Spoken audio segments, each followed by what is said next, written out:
நியமித்த பே கமிஷனுடைய அறிவிப்பு இது வரைக்கும் நேற்று ஏற்கனவே இருந்த எஸ்ஆர்எம்மும் வாய் திறக்கல, இன்னைக்கு புதுசா வந்த டிஆரையும் வாய் திறக்கல. யார் வாங்கி தரணுங்க?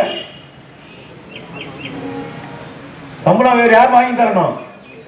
அங்கீகாரப்பட்ட யூனியன் தானே வாங்கி தரணும். இது வரைக்கும் ஏன் வாய் திறக்கல? என்ன காரணம்? பயம்.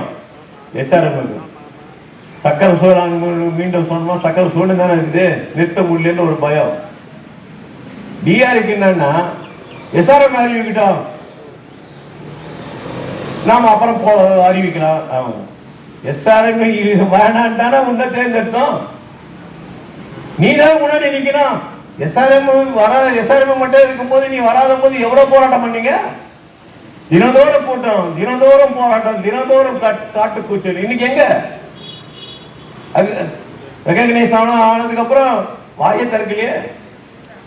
அவன் தான் கேட்கல, நீ ஏன் கேட்கல?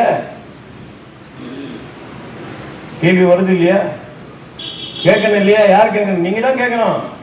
உங்களுக்காக தான் நான் கேட்கிறேன்.